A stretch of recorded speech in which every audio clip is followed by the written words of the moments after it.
we want you all to hear that sometimes what you're asking for in the moment, you're not ready to let in.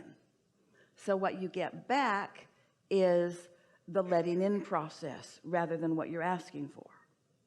So we're going to start in even a deeper place than what you've asked for, and then we'll get there, and maybe you'll meet us there, and maybe you won't. Maybe you'll meet us there, maybe you won't. You could meet us there, but maybe you won't. You might meet us there, but maybe you won't. You could, but maybe you won't. Doesn't matter if you do or you don't, because you can get there eventually. So this could be a good time, or maybe not, but it's probably a good time. It probably is. Feels like a good time, so you'll probably get there. You'll probably hear. Now you see what we're doing? We're just giving you the license to get there or not, to acknowledge that you have a desire that you might be ready for or not, because words are really cheap. A lot of people offer lip service, but we're not wanting to just give you words. We're wanting you to find resonance with who you really are. That's what you're reaching for. You're not asking for our words. You're asking for an inspiration to your resonance. Well, your resonance is about what you're doing. And so sometimes if people go too far, too fast, then it's just more words. So the universe doesn't work that way, because the universe knows where you are and what's best for you to hear. So here we'll give our best answer for what you are asking for. We're going to speak back and forth from your perspective and ours, and you'll know which we're doing. So we'll start first with you.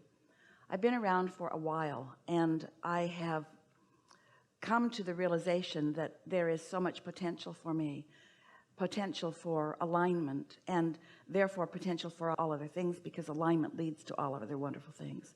It's come to my attention that there's potential for my alignment that I'm not quite reaching my full potential. I've been practicing thoughts, I guess a lot of people do. I've been practicing thoughts that haven't really let me understand who I am, how I have purpose, how I have value.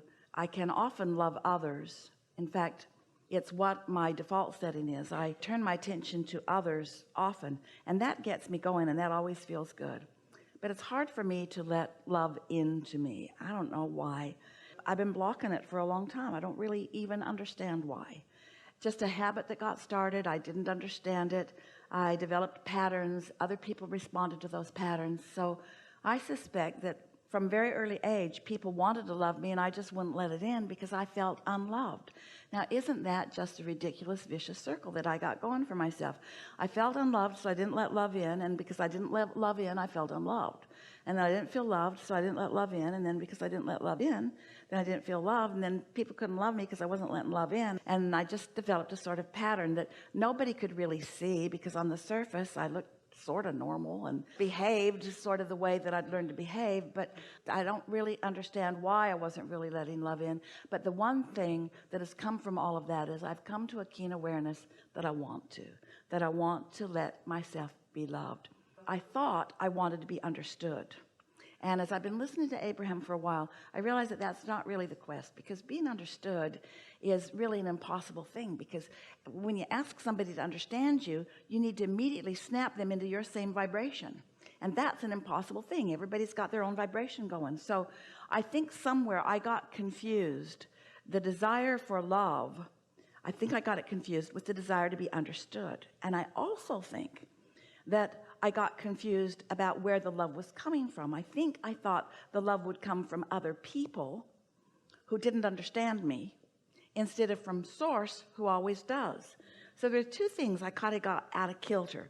I got confused about being loved and being understood, and I looked for people that couldn't really understand me to be the reason that I felt love. I realize now how screwy that whole thing was and why it didn't work. And I'm relieved that I'm not failing at something that should work, because it couldn't work. So I'm sort of feeling some relief that I was looking for love in all the wrong places and getting mixed up about whether I was really wanting love from them or understanding from them, which really is not possible. So I also understand that when I'm in a sort of bad place and I want someone to love me or understand me, that they've got to go to the same bad place I am to understand me. Those two things don't go together. I want them to love me and understand me, but they can't understand me unless they get on my vibe. And if they're on my vibe, my not good feeling vibe, then they can't love me. No wonder it didn't work. Looking for love in all the wrong places. Is this making any sense to any of you? Relating a little bit even? So now I've kind of got that squared away. Now I realize that as lovely as people are, and as much as I love so many of them, and as much as I love being in this body and here in this world and on this leading edge, that I want to express love to them, but mostly I want to connect with love. Because if I don't let myself be loved, if I don't let this vessel that is me open to love, then I can't really love anybody else, not in a way that's meaningful to them. So a lot of us are just running around a little bit broken. We're not letting love in, but we're trying to let love out. So we're not going back to the well of replenishment. We're just loving and serving and trying to be of value and getting depleted and getting exhausted and getting overwhelmed because we're not letting it in. It's like never breathing air in and always breathing it out. You can't get too far with that.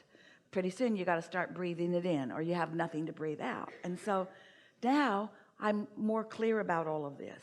So I'm no longer wanting to look to others for that replenishment, although sometimes you can find it. Sometimes somebody's all tuned in, tapped in, turned on, and they got it going and blowing. And when they hold me as their object of attention, I can feel it. And I do like that, but I don't want to depend on somebody else's connection for that, because they've got stuff they're doing too. And I don't need anybody else's connection. I've got my own straight line to it. I've got my own vortex. I've got my own valve that I can open wide to it. And often I do. Sometimes I do. Sometimes I do it more easily than not. It sort of depends on the momentum that got going. But more and more, I accept these things. I know that source exists. And I know that my inner being is a big part of that collective consciousness of source. And that my inner being is in an undivided way focused upon me. And knowing everything about me and loving me anyway. That my inner being is loving my becoming and is never holding me responsible for what I've come to, because I'm eternal. I'm never going to get done. And there's always going to be within me a gap between what life has caused me to reach for and what I've allowed myself to catch up with.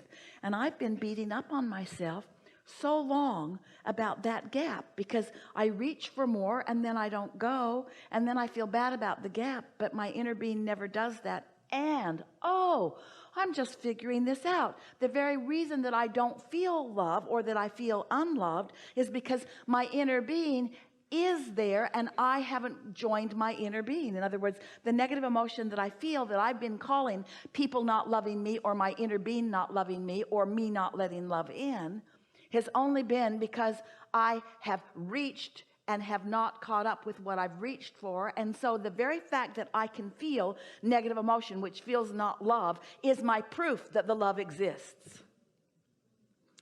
Because if that love didn't exist and it wasn't pointed right at me, I couldn't feel this discord from not letting it in. Whew. So the very unlovedness I feel is proof of the love that is there. Ooh, I really like that. Me too. I sensed that it was there. I had glimpses that it was there. It showed it to me from time to time when I was in the right place. I let it in from time to time, and I'm getting better and better at letting it in. I know that my inner being loves me, and I'm in the mood right now to hear some from my inner being. I'd like my inner being to explain to me a little bit what their perspective of me is. I'd like to know how my inner being sees me, and I'm in a better place now than I was at the beginning of this conversation.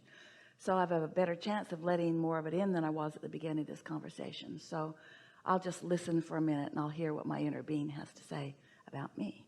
We feel so much love and appreciation for your willingness to be in this body. It's a good body.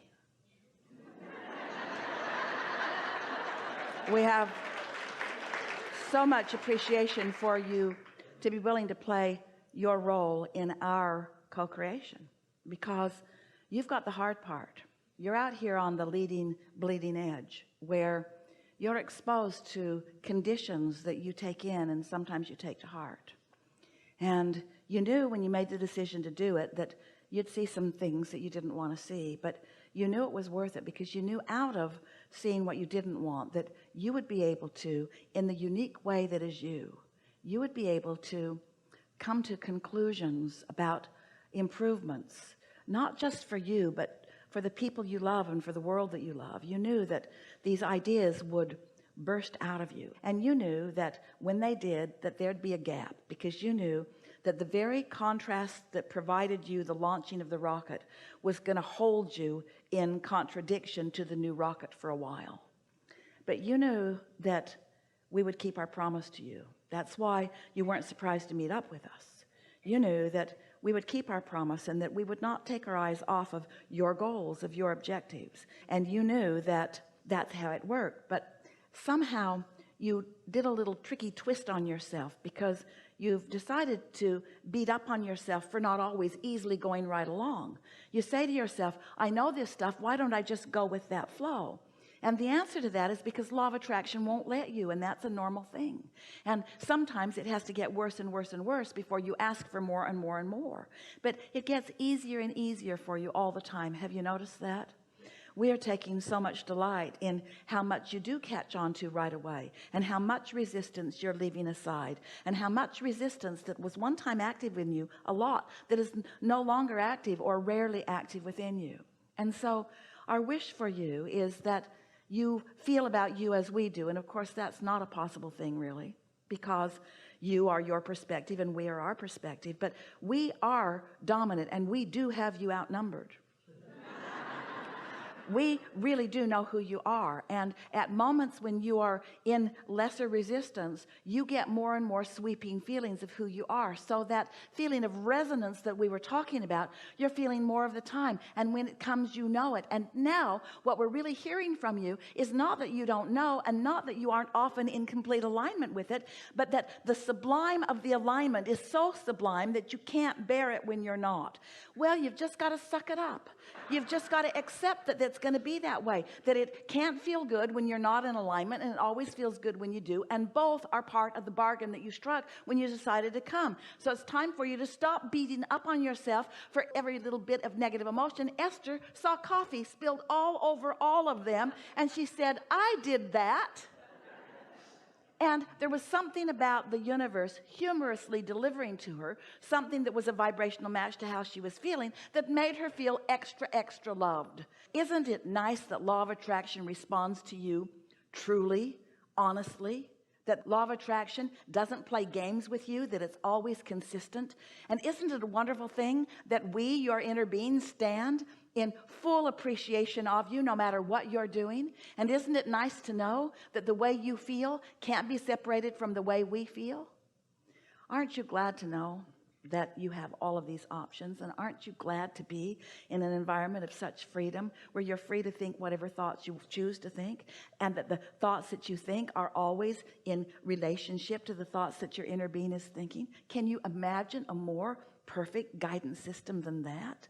Don't you feel blessed that every step that you take, you have someone else walking with you and loving you and knowing you and not doing it for you? Would you want us to do it for you? You would not allow us to do it for you. Even if we could do it for you, you would not want us to do it for you, because you are the creator of your reality. You are a leading edge being out here on this leading edge, and we are your support system, and what you accomplish we all benefit from. But this is your game that we are all involved in, and it's a big game, and it matters immensely to all of us, and there is great love here for you.